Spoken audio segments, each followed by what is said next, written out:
So if yesterday didn't chase you off, we'd like you to please like, subscribe, and follow This Is True Really News. Dude. We would like, yes, sir. What? Yesterday didn't chase him off? Yeah, nothing will. I believe they should blink rapidly if you're being held and having to listen to this against your will. In any case, also export us to your friends. Post our videos wherever you want to post them. Post our audio. Tell people about it. Send them links. All of that. Cavort, cajole, conundrum, anything. Just con artist, con air, convoluted, Condoleezza sing. Condoleezza Rice? I don't know. We're done now. I think we are. Yeah. This is True, Really News with Scott Combs and Tony Vercanis. All the news you're about to hear is true. Really? As far as you know. So, crooks, right? Can't live with them. Can't shoot them unless they're trying to kill you. Yeah. Augie's Grocery and Deli in Jersey City was the target of three robberies by the same crook over 6 days. Go ahead, let that sink in with the intelligence meter right there. It just dipped under 10%, 5. Seems to me when you see the guy coming in, you just pull out the scatter gun. Maybe not the first time. Even a blunderbuss. Because it's going to be close. According to Audi.com, not only did the masked perp take cash and merchandise, but he assaulted Augie Lopez, who's 77. Oh, come on. And his wife, Nilda Maldonado. Augie, by the way, is even disabled. Oh, that's just low.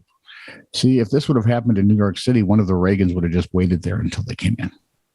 This is true. Really? This is true. And by that, you mean the guys from the Blue Bloods TV show. Oh, everyone knew that. No, I didn't. I had to think about it for a minute. That tells us a lot. The robberies took place on, mark it down, January 10th, 15th, and 16th. But when he came back on January 21st, Officer Maurice Johnson was waiting for him. Mm-hmm. According to the officer, he was going to stand outside the store, but I told him to come inside. Oh, Lopez, I'm sorry. Said the officer is going to stand outside, but I said, why don't you come inside and sit down, but don't let yourself be seen. Well, robber saw Johnson, ran out of the front door and into the arms of Officer Augustin Lopez Jr. Yep. Lopez's son is also a cop. 34-year-old Travis Neely arrested and charged with several crimes. And if stupid were a crime, he'd have been charged with one more. So all's well that ends well. I hope. I'm just afraid, once you get into the judicial system, things will go. Pluie. Yeah. They'll release them. Whitney Hayes. They don't really have Aaron Reagan there, but hey. That's true. Whitney Hayes. Just Tom Selleck, it's a deal. I'm sorry. You need to do your story so well. How do you time those so well? It's got nothing to do with timing. Whitney Hay won the U.S. leg of the traditional Pancake Day race in liberal Kansas the other day. So is there a conservative Kansas? Kansas is conservative. Mightily so. Anyway, this was the Pancake Day race. She ran it in the Shrove Tuesday thing.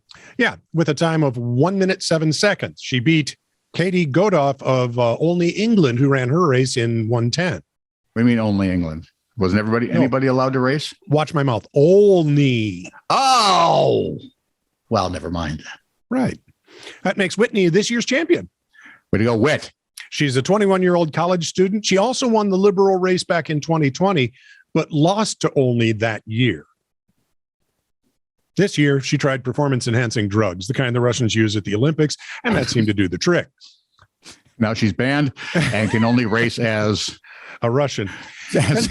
Whitney has the Whitney Racing Committee. Contestants must carry a pancake in a frying pan and flip it at the beginning and the end of the 415-yard, 380-meter race. It began only in the 15th century. So in the 16th century, how old was it, Tony? Very nice. In 1950, Liberal challenged only nobody told me there was math. Liberal challenged only to an international competition. And it's been going on ever since. The crepe-like pancakes are traditionally eaten in the UK on Shrove Tuesdays, start of Lent. The race returned after a hiatus in 2021 due to le pandemique. Le pandemic, le COVID. What the hell were you just saying? I have no idea. Okay. I don't speak Frenchish.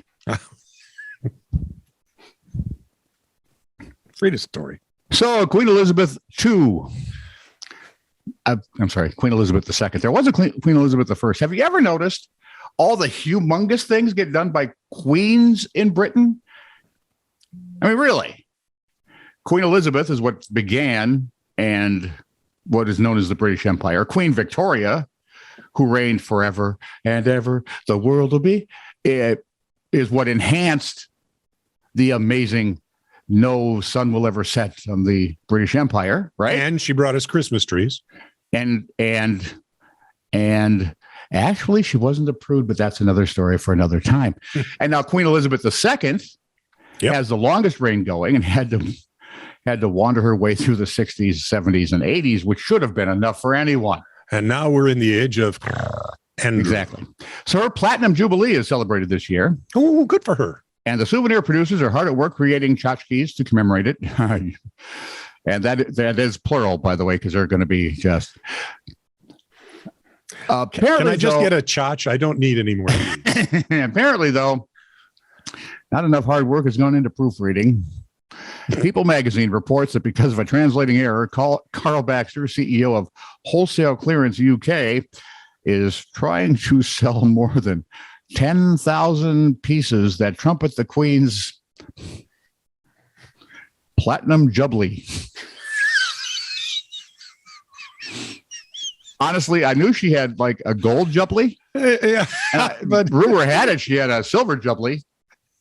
But I've never actually heard of the platinum Jubilee. When she was young, she was Jublier. Or not. Where was I? Oh, Platinum Jubilee.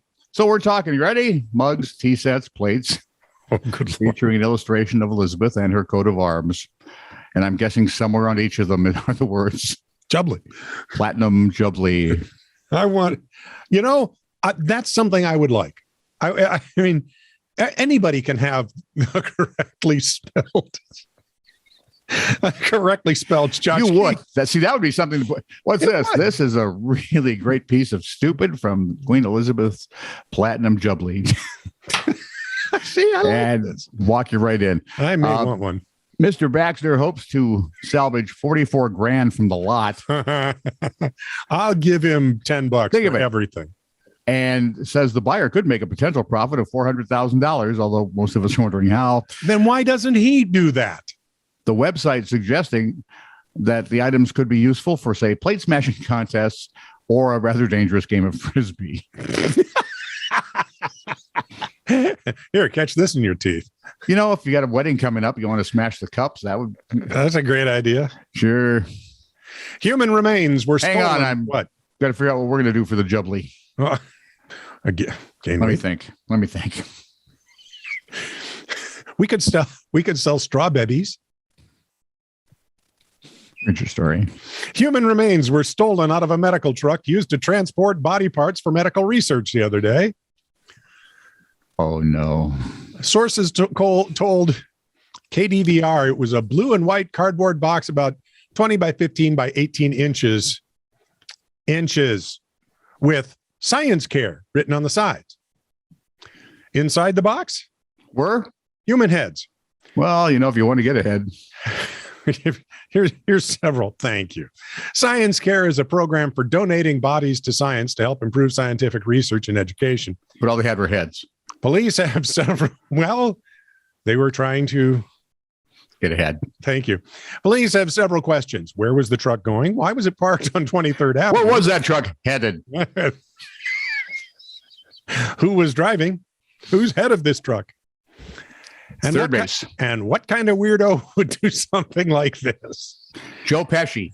Yes. So far, right? Wasn't that the eight heads in a duffel bag? Thank you. So far, no arrests have been made. Police want citizens to be on the lookout for someone who looks both stunned and disgusted. And like Joe Pesci. But here's the most important thing to point out. Yes. The TV station who pretty much got the exclusive on it was KDVR, Cadaver.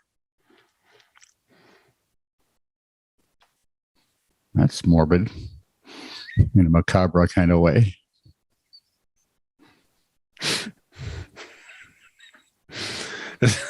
Cadaver. It's supposed to be Denver, but I think this is better.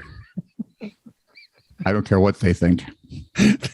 Ian pointed that out to me. He says, the rest of the story is no big deal. It's the fact that Cadaver, we're talking about it. Tonight on Cadaver 12, Frankenstein, no myth. Lying bleeding on the White House steps. Film on Cadaver at 11. This is true, really news. Send email to TiTR@netradio.network.